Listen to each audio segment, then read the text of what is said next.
You get to have the avios, which you can use for your holidays, hotels and flights and everything.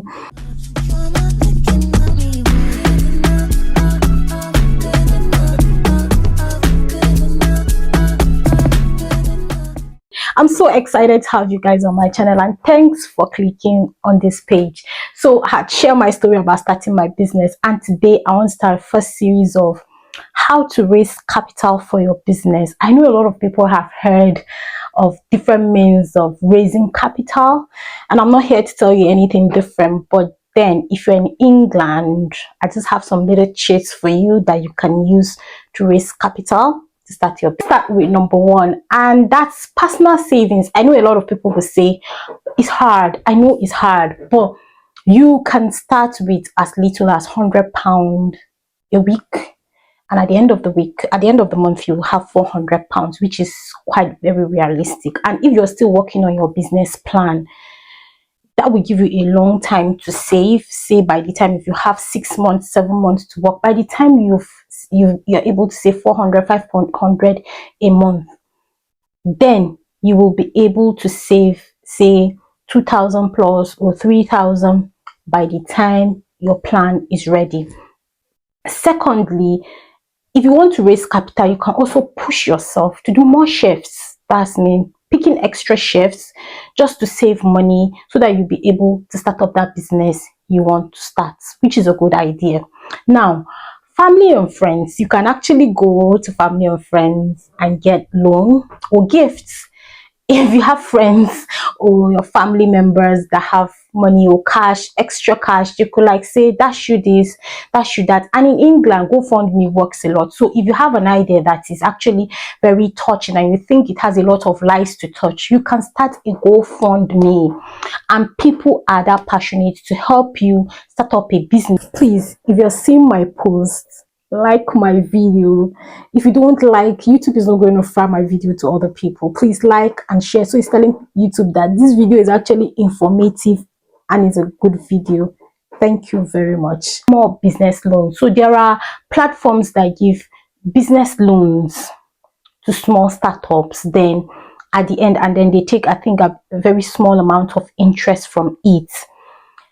Some can give you loan and then you don't pay immediately. Some can say you start paying after 2 years. I'm not going to name them here, but you can go on and search on Google, search for small business loan. Most of them will pop up for small startups, and then you will see them. Now, there are government grants. For grants in the UK, you have loads and loads of grants. If you're seeing this video and you live in England, there are lots of grants for you if you want to start business. Now, some grants are specific to niches, like the niche for the business.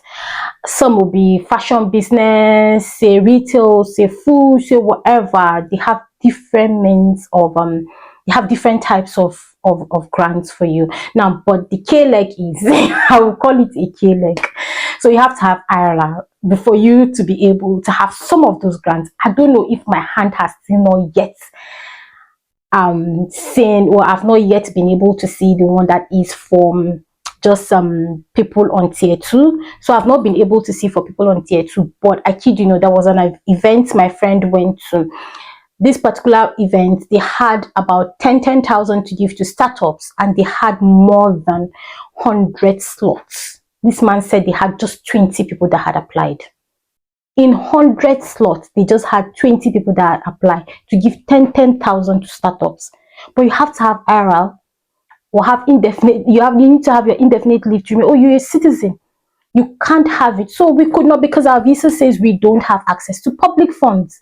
So you can't have access to public funds. But then if you want to wait until you have your IRL, then you can wait. When you have your indefinite leave to remain, then you can have access to all these, and then you can start up your business, which I think is a lot stress-free, because you don't have to be taken out from your savings or from your shift money or from, from family and friends. You don't need to do that. Now, I would also like to talk about, there's this one that immigrants do a lot. I think people in offices, my friends do it a lot, contribution, which I used to do contribution in Nigeria, but I stopped. I stopped, because for me, if I'm doing business, I'm not the first person to pack that contribution. I'm not doing it. Sorry if you're seeing this video and you don't know what contribution is. Let me give you a little explanation. So contribution is when a group of people, let me say 5-10 people, come together and say every month we're going to put together £500. So if 10 people put together £500 every month, that is what, £5,000. And say they make a list of people on that list and say the first person takes this month. So you have 10 months for everybody to pick the money. The first month this person takes, you cancel the person's name. The second month another person takes, until say you start January, by October you're finished, and then the last person gets to pick by October. That way anyone that has problem gets to pick first. People get to solve their problem. If you don't really have much to do with the money, you can decide I'll be the last or I'll be second to the last. But if you want to ask me with my business sense, I don't do any contribution that I'll be the last to pick or second to last or third to the last, because I rather do my personal savings to be the last to pick. That way I'm saving my money and I'm guaranteed there will be no problem in the process of the contribution, because contributions come with its own wahala. Someone else can say, this month me, I don't have money, or I had family emergency, I had to spend the money. Where will you do? Will you choke the person's neck? So be wise when you're going for contributions. Please be wise so you don't fall a victim, and know the people that you're working with. Make sure they are credible. If you're doing a contribution, please, in the comment section, or you've had any contribution wahala, please write it in the comment section. Let people get aware or get informed. Let people learn from people. I keep saying on this platform, the stories are powerful. Share your stories so people can learn from it, and that's why we're here today.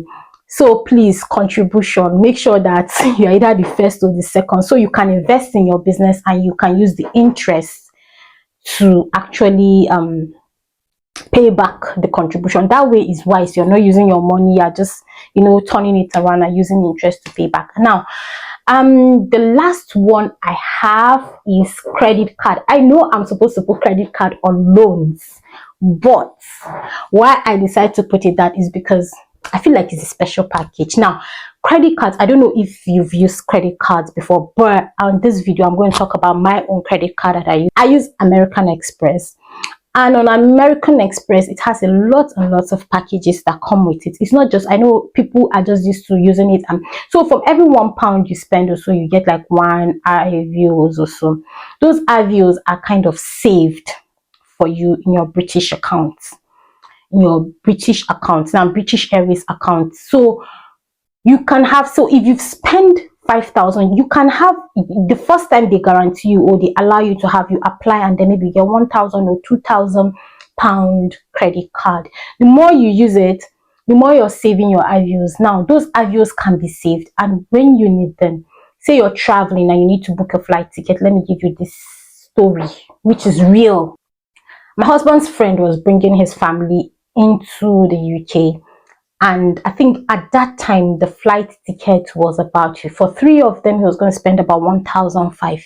He still has his iViews points that he had accumulated from the express card. So he just went on the website, then he puts the link and everything. He does that and booked the ticket. Now he was supposed to pay 1,500. I think he ended up paying 300k. Almost 70% of that money was off. That's what you get with it. You can use it for holidays when you're traveling. If you're coming to the UK, or your family or your parents are coming to the UK, you can use it and book their tickets. You enjoy lots and lots of benefit with it. Now I have a referral link in this video, whereby if you use my referral link, you get 4,000 iViews attached to it. American Express, for me, I feel is the safest and the easiest and the stress-free. So you decide you want to spend £100 this month on it, and your payday is 30th. All you have to do is pay back that £100 before the 30th. But if you're not able to pay back the £100 by the 30th, I think they're going to charge you an interest of about, I think 2% or 3%, but you always have a minimum amount to pay for the month. So if it's £100 that was used on the card, the minimum might be £10. By 30th, you should pay the minimum of £10 on this amount that you've spent. If you're still, but if you have the money, then I will advise you pay the £100 you spend. But if you don't have, pay a little above the minimum, or pay the minimum, and then they will charge you the interest. next month again, you try to pay. Try to pay so it doesn't affect your credit rating, because if you don't pay off your card, it will affect your credit rating. Now you have lots of things and importance, or lot of benefits, sorry, that comes with using the American Express. You get to have the avios, which you can use for your holidays, hotels and flights and everything. You can also get to use it for increasing your credit rating. Say in future you want to acquire a house on credit, or you want to buy a car on credit, or you need to pay for something that you don't have physical cash. Now going back and they see that you're able to pay back most of your debt and you've been paying back credit in the past, then it will boost you. You're increasing your points. Thank you guys for watching my video if you've gotten to this point, and I hope that this video was really informative. See you guys in my next video. Love you. Why you so fine?